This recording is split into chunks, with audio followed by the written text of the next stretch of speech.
Constitucionales, un programa auspiciado por la Asociación Argentina de Justicia Constitucional.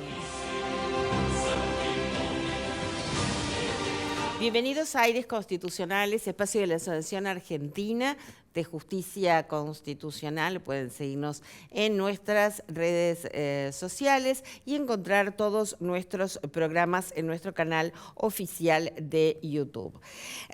Muy bien, en el marco de una causa en la cual la Dirección Nacional de Migraciones canceló la residencia permanente que tenía aquí un ciudadano extranjero, declarando irregular esa permanencia, ordenando su expulsión y prohibiendo su reingreso al país en forma también permanente, en razón de darse el supuesto establecido por el artículo 62, inciso B, de la Ley de Migraciones, en el caso el migrante había sido condenado por el delito de robo agravado por el uso de arma de fuego en concurso real con la aportación ilegal de arma de fuego de uso civil.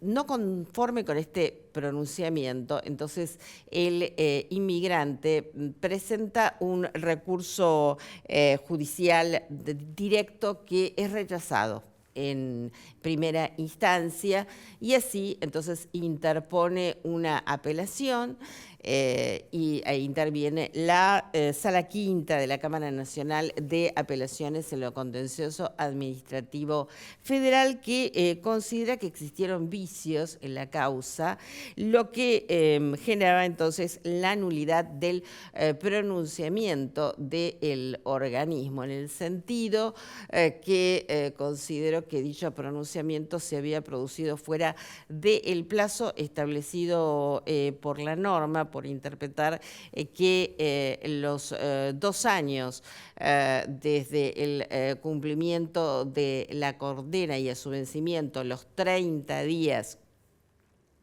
para expedirse la Dirección Nacional de Migraciones, en realidad era ese plazo de 30 días que tenía para pronunciarse. No lo había hecho en tal sentido la Dirección Nacional de Migraciones, sino que lo habría hecho dentro de los 2 años desde el cumplimiento de la condena. No coincidía con esa interpretación el organismo, así que interpone un recurso extraordinario federal en tal sentido.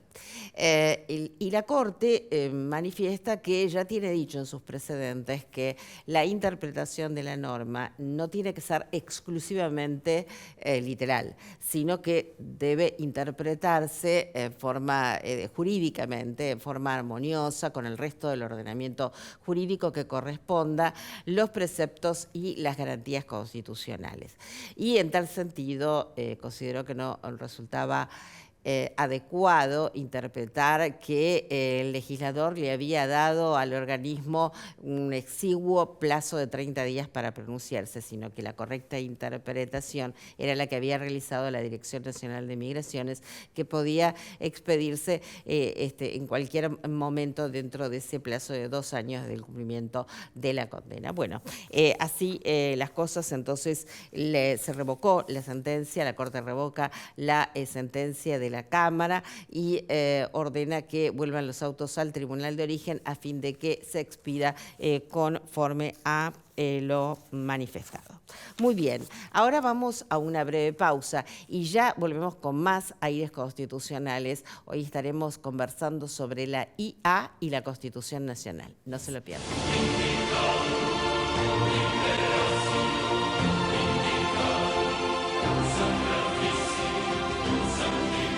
Muy bien, y aquí seguimos en Aires Constitucionales. Lo dicho, con nuestra invitada especial del día de hoy, la doctora Mariana Sánchez Caparrós, que es abogada, doctora en Derecho y subdirectora del Laboratorio de Inteligencia Artificial de la Facultad de Derecho de la UBA. Se especializa en inteligencia artificial aplicada al sector público, especialmente en justicia digital, ética y protección de derechos. Lidera proyectos de innovación con IA en organismos estatales y trabaja en el diseño de soluciones seguras y centradas en las personas. Desde Ushuaia, con ustedes, la doctora Mariana Sánchez Caparrós. ¿Cómo estás, Mariana? Bueno, muy buenas tardes, ¿cómo están? Tanto tiempo, nos habíamos visto ya, pero Sí. creo que fue el año pasado. Sí, en el año pasado y también cuando teníamos los programas de radio, de streaming, bueno, hicimos todo ya, Mariana, ya recorrimos todo. Hemos estado en todos, Hemos exactamente. estado todos, Sí. exactamente. Bueno, muy bien. Tanto para hablar de la IA, pero vamos a ceñirnos a la cuestión de justicia y educación. Vos estás altamente vinculada, digamos, a las dos áreas. Y me gustaría empezar por la justicia, ¿no? Por aquel antecedente Prometea, que aún está, ¿no? Y que además creo que ha tenido proyección en Latinoamérica, ¿no? En otros países, con otros nombres, por supuesto, pero digo... Sí, Prometea es, bueno, yo tengo el placer de trabajar con Juan Corbalán, que es el director del Laboratorio de Innovación e Inteligencia Artificial. Es el primer laboratorio de innovación e inteligencia artificial que funciona en el ámbito de una facultad de Derecho. También tenemos, creo que, un plus que a mí me gusta marcar, que no somos un observatorio, somos verdaderamente un laboratorio. Nosotros tenemos, digamos, 3 verticales de trabajo que después interactúan muy bien para generar conocimiento, que son una vertical de investigación, digamos, más teórica, otra de investigación aplicada y una, digamos, dedicada a lo que es el desarrollo de prototipos para innovar para las organizaciones. Y bueno, Juan, que es una persona muy visionaria, supo ser, digamos, el creador, junto con un equipo de técnicos, de Prometea, que fue la primera herramienta de inteligencia artificial que se utilizó en el ámbito judicial, puntualmente en un ministerio público, en este caso el Ministerio Público Fiscal de la Ciudad de Buenos Aires, que en ese momento, digamos, era digamos, de muy avanzada. Hoy ya podríamos decir que es tecnología relativamente vieja, no por eso no útil. De hecho, Prometea se sigue usando, y fue la primera herramienta dedicada, digamos, a colaborar con el funcionario en el ámbito de la justicia, ¿no? Sí, bueno, ante todo, no quiero dejar pasar por alto de saludar de aquí a Juan Corbalán. Un gran abrazo desde aquí. Mariana, sí, realmente parece que estamos hablando del ciclo aplazado de Prometea y fue ayer, ¿no? Pero es que realmente si uno piensa cómo funciona, contanos cómo funciona Prometea. Yo de tantas entrevistas ya he aprendido cómo funciona de vos, pero contémosle al público cómo funciona Prometea. Bien, Prometea es un asistente. Prometea, digamos, data de 2016, 2017, ya tiene unos 10 años. En estos 10 años la tecnología evolucionó muchísimo, pero Sí. Prometea, digamos, se basaba en ciertos algoritmos de aprendizaje automático, que eran algoritmos de los que se llaman de caja blanca, o sea, trazables, explicables, ¿sí? Que permitían asistir a los funcionarios del ministerio para la generación de ciertos dictámenes en algunas áreas de trabajo frecuentes, ¿sí? Yo, si mal no recuerdo, una era empleo público, algunas cuestiones de empleo público, otras de acceso a vivienda, ¿sí? Y básicamente Prometea lo que hacía era, a partir, digamos, de ciertos documentos de entrada que provee el funcionario, Prometea ayuda a predecir el dictamen que corresponde emitir en respuesta a esos documentos de entrada, el dictamen que tiene que hacer la Fiscalía, y genera un borrador que después el humano valida y suscribe, digamos, e incorpora al expediente, ¿no? Es un gran asistente y fue como de las primeras herramientas para hacer quizás lo que se llama gestión legal predictiva Sí. o asistencia con IA en tareas, digamos, de la función pública. Sí, fue toda una revolución en ese momento, y como, claro, parece tan cercano y tan lejano al mismo tiempo, ¿no? Y hoy todos estamos trabajando también con asistentes de IA para el derecho, ¿no? Y hacemos consultas. Hay un caso muy resonante en Estados Unidos que me gustaría que lo comentes, que es Estados Unidos versus Hepner, ¿no? Estados Unidos versus Sí, Hepner. ¿De qué trata? bueno, Sí, sí, perdón. Sí, ese caso que mencionás es un caso súper interesante que creo que viene un poco a colación de lo que refería recién, ¿no? Que bueno, Prometea fue como de las precursoras y en ese momento la tecnología disponible no permitía que nosotros como usuarios individuales tuviéramos acceso a la IA si no era a través de un área de tecnología en nuestra organización que nos diera una herramienta. Eso cuando viene ChatGPT y todo lo que vino después, cambió radicalmente, diría yo, porque ChatGPT y todo lo que vino después, lo que hicieron fue facilitar el acceso a la inteligencia artificial, digamos, para el usuario sin necesidad de tener una herramienta por parte de su área de informática, ¿no? Entonces, esto que mencionabas vos, me gusta traerlo como a colación de lo que viene del caso Hepner, que es que a partir de fines de 2022 en adelante, cualquiera de nosotros con un dispositivo de conexión a Internet tiene acceso a plataformas de inteligencia artificial. Y hoy la mayor parte de nosotros puede trabajar o está en condiciones de trabajar con un asistente inteligente. Esto trajo un montón de posibilidades, pero también un montón de desafíos. Que empezaron a dar lugar de a poco a jurisprudencia como la de este caso Hepner, que es súper interesante porque en este caso, digamos, lo que se discutió es el alcance de el deber de reserva que tienen o no las empresas de tecnología con relación a nuestros diálogos con sus inteligencias artificiales. Hepner ya empezó a marcar una pauta desde una perspectiva judicial, en realidad, de algo que ya venían advirtiendo las empresas, porque antes de Hepner hay un podcast que si lo googlean lo van a encontrar muy rápido en YouTube, que es una entrevista a Sam Altman, que es el CEO de OpenAI.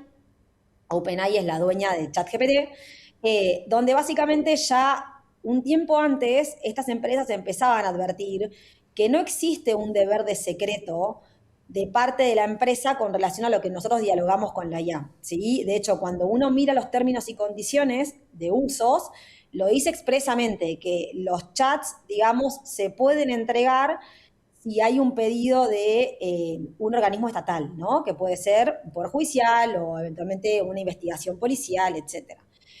Ya lo habían advertido y en Hepner, que es este caso de Nueva York, se hizo realidad. En el caso Hepner, lo que pasó fue que la fiscalía, digamos, una fiscalía de Estados Unidos que estaba investigando un delito de fraude muy grande, por algún motivo sospechaba que Hepner, que era el acusado, se había valido de ChatGPT de una herramienta de IA, que creo que era ChatGPT, puede haber sido otra, para, digamos, elucubrar su maniobra. Entonces, básicamente, lo que dijo la fiscalía, le dijo al juez, decirle a la empresa que me entregue los chats, porque eso es prueba, va a ser prueba en el juicio. Los abogados de Hepner se opusieron planteando que Hepner había hecho consultas y que esas consultas quedaban alcanzadas por el secreto profesional de los abogados también y eran como parte de esas consultas más amplias. Y bueno, el juez medio le dijo que no, vale la pena leerlo el caso porque hay unas disquisiciones medio finas que tienen que ver con cómo se interpreta el deber de secreto profesional y el uso de herramientas digitales en los Estados Unidos. Pero bueno, básicamente acá el juez le dijo que no, que el diálogo era un diálogo a modo, bajo esquema de consumidor, con una licencia de consumidor y en consecuencia ordenó que se entreguen los chats. A mí no me parece algo tan extraño, me parece que está buenísimo que haya pasado, no me parece algo tan extraño porque esa dinámica de uso no es muy distinta a la dinámica de cuando, digamos, un fiscal pide pruebas a pedido ya para establecer un recorrido eventualmente si sirve la información, o a Meta en las causas, por ejemplo, de grooming. Ya había mucho uso en Argentina de pedirle a Meta los chats de Facebook, que es donde suele manejarse, o donde en su momento había muchas cuestiones vinculadas con grooming, ¿no? Pero bueno, hizo bastante ruido. Y Claudia, yo te mencionaba, esto viene de la mano de que las empresas advierten que no hay el secreto profesional eventualmente que pudiera quedar resguardado cuando uno habla con un médico, cuando uno habla con un abogado, o cuando uno como persona de a pie, digamos, habla con un psicólogo, no está resguardado ni siquiera en los términos y condiciones cuando usamos estas plataformas, ¿no? Así que hay que pensar ahí un poco qué es lo que se viene de cara eventualmente, que eso puede mañana ser usado como prueba en tu contra en un juicio, ¿no? Claro, digamos, y extendiéndonos un poco más, también saber la gente que, digamos, no estaría garantizada entonces la privacidad del diálogo que entabla no solo un abogado, cualquier persona con IA en una causa, ¿no? Porque esto no está Fundamentalmente, garantizado. A ver si entendí bien, exacto. Mariana, porque es un tema, digamos, que puede cambiar la vida de las personas en el sentido que cree que está bajo un paraguas de confidencialidad, No. y no lo está, sacando a los abogados en general, o sea, que advierten las empresas que no tienen ellos un deber de, de, Exacto. de Por eso creo que es súper interesante, más allá del caso Hepner, sí, escucharlo de la boca de los propios dueños de las empresas. claro, En este podcast que yo siempre menciono, Sam Altman lo dice expresamente, dice, nosotros hay que empezar a trabajar en cómo regulamos esto eventualmente, porque nosotros hoy no podemos garantizar el secreto de las conversaciones que las personas tienen con las IAs. Y como no lo podemos garantizar, lo manifestamos expresamente en los términos de uso. Sí, quizás hay algo ahí para diferenciar. Horacio Granero es un comentario a el fallo Hepner desde una perspectiva, digamos, del derecho argentino que vale la pena leer, que creo que está publicado en el Dial, donde Horacio, yo comparto, hacía una distinción, digamos, respecto a este secreto, y un poco Horacio lo que concluye es, para la persona, digamos, para la persona de a pie, no hay secreto. O sea, una fiscalía podría pedir eso como sí, prueba y, digamos, y le va a pasar lo que le pasó a Hepner. En el caso de los abogados, podrías argumentar el uso de la herramienta y considerar que es una herramienta de trabajo, ergo está protegida por el secreto profesional, pero tendrías que prestar atención también a cómo juega el tipo de licenciamiento sí. con el que vos estás utilizando la IA, ¿sí? Porque puede que si vos no estás usando un licenciamiento adecuado, no estés tan protegido. Si usas un licenciamiento adecuado, que sería tipo un licenciamiento de empresa, que estés más protegido. Entonces, como que también hay un gris ahí que hay que explorar, ¿no? Y la verdad que sí, como abogados, ¿no? Porque hoy está incorporado al trabajo, digamos, la búsqueda por IA de todo lo que hace a la información que es necesaria a veces para emitir un dictamen, incluso de los estudios jurídicos, ¿no? Digamos, si no existe confidencialidad, entonces habría que volver al viejo esquema, ¿no? Digamos que íbamos a la biblioteca y tomábamos todos los datos y que ahí sí que nadie, suponemos que nadie nos ve, ¿no? No, Sí, o en realidad, claro, hay alternativas menos dolorosas, digamos, creo que hay esquemas de licenciamiento, las empresas dividen sus licenciamientos para usar las plataformas en dos grandes mundos. Nosotros hicimos un estudio en el laboratorio que creo que se puede profundizar aún más porque es un lugar muy complejo para estudiar, porque las licencias no son claras muchas veces, o están como, la información está como muy atomizada, digamos, en Internet. Pero básicamente cuando uno mira a grandes rasgos, cuando vos usas una plataforma de inteligencia artificial, uno tiene unas licencias que son de freemium, que son licencias de consumidor, que son, digamos, bajo las cuales estás amparado cuando usás la IA de manera gratuita, o la usás digamos, como consumidor, pagando $20 por mes. Y después hay otro esquema de licenciamiento, que es el licenciamiento de empresa, que es un poco más costoso, no mucho más, pero te exige un mínimo de usuarios porque supone que sos un equipo de trabajo que tiene otras protecciones. Entonces ya uno ahí puede mirar y elegir bajo qué paraguas estar protegido, ¿no? Una licencia Enterprise va a proteger mejor que una licencia que está hecha de consumidor. Y después, por otro lado, que de a poco también hay algunos estudios jurídicos que están yendo hacia un ecosistema de inteligencia artificial local. O sea, Claro. hoy te puedes descargar un modelo de lenguaje, comprarás la GPU que precises para hacerlo funcionar bien y lo tenés en el estudio jurídico, ¿no? Y protegés los datos, protegés la confidencialidad y protegés tu know-how, porque la privacidad en la era del IA, que es algo que yo estoy invitando mucho a pensar, no se trata solamente de proteger los datos personales, se trata de proteger los datos personales, los propios y los del cliente, pero se trata también de proteger la privacidad, ¿sí? De proteger el secreto profesional y finalmente de proteger el conocimiento de la organización, ¿no? Creo que ahí hay un desafío como mucho más grande también de qué es lo que queremos proteger y en función de eso elegir qué herramienta vamos a utilizar, ¿no? Bajo qué licencia, modelo de lenguaje local, nube, etcétera, ¿no? Sí. Bien. Bueno, nos queda muy poco tiempo, así que yo no quisiera dejar fuera de este tema a la educación, que también nos incluye, Mariana, tanto. Y que hoy es una solución y también es una problemática para los docentes en el sentido de poder ayornarse, ¿no es cierto?, a cuál es la dinámica hoy en la educación.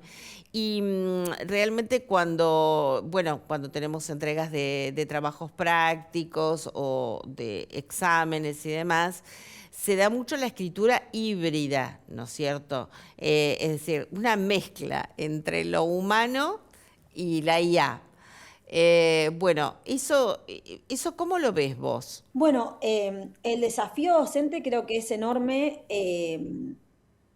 Es muy difícil por varias cuestiones, porque esta tecnología es muy nueva, la inteligencia artificial, porque la escritura híbrida también ya es una realidad con la que hay que convivir, y creo que hay que empezar quizás por segmentar niveles de aprendizaje, ese es como el primer desafío. Me parece que el abordaje no es igual para lo que es primaria y secundaria, o sea, creo que ahí se juegan otras cosas que tienen que ver también incluso con cuestiones neurológicas, digamos, o de neurocognitivas, digamos, de otros temas que yo trato de leer cuando puedo porque me parece súper interesante, pero ya creo que en lo que es el enfoque de educación adulta, digamos, que lo que sería por ahí grado en adelante, me parece que hay un desafío súper importante que tiene que ver con la aceptación de la escritura híbrida y tratar de generar espacios de aprendizaje donde nosotros podamos enseñar a escribir con la escritura híbrida. La escritura híbrida me refiero a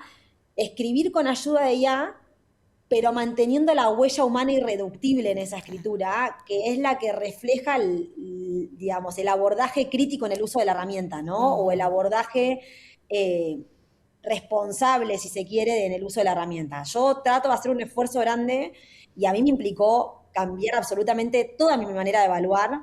La única materia de grado que sostengo, porque casi no estoy dando clases en grado, digamos, y tuve que hacer como un replanteo del programa y de cómo voy incorporando inteligencia artificial a lo largo de las distintas unidades del programa y de cómo evalúo fundamentalmente, ¿no? Porque si no, la otra opción es volver a escribir con lápiz y papel o con lapicera y papel. Y creo que eso implica negar una realidad que nos atraviesa a todos, que es que la IA ya está presente, está disponible y el alumno la utiliza. Entonces, me parece que ahí la asistencia va un poco por ese lado de enseñar a hacer un uso crítico, y eso implica para nosotros abandonar la casa de brujas, ¿no? Que fue un poco lo que tratamos de plantear en el último documento del laboratorio, que era un documento que planteaba esta idea de el análisis de escritura asistida por IA, para un poco advertir que no tiene sentido tratar de descubrir si alguien escribió con IA o no, sino que más bien se trata de identificar esas huellas humanas en la escritura híbrida,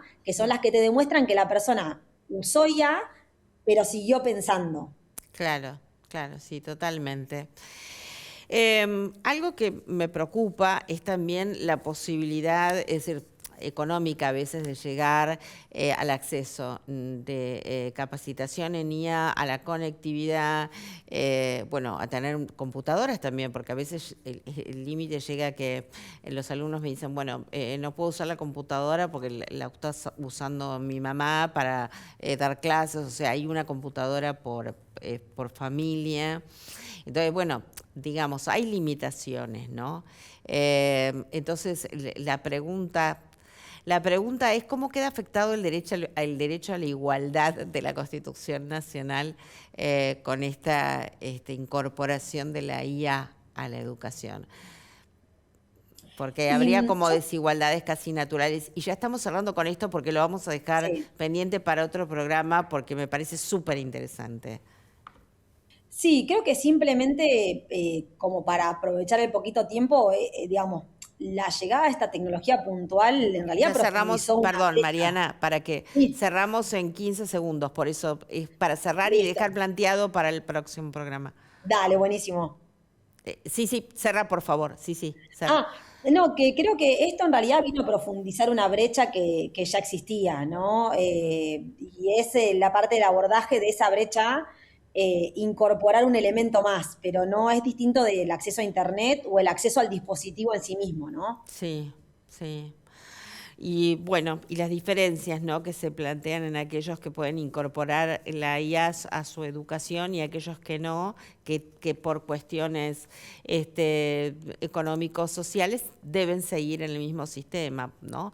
Bueno, mucho para hablar sobre esto, Mariana, agradecerte muchísimo tu presencia y nos volvemos a encontrar muy pronto. Muchas gracias, Claudia. Nos vemos prontito. Gracias, Mariana. Nos despedimos entonces hasta nuestro próximo programa, como siempre, aquí en Metro.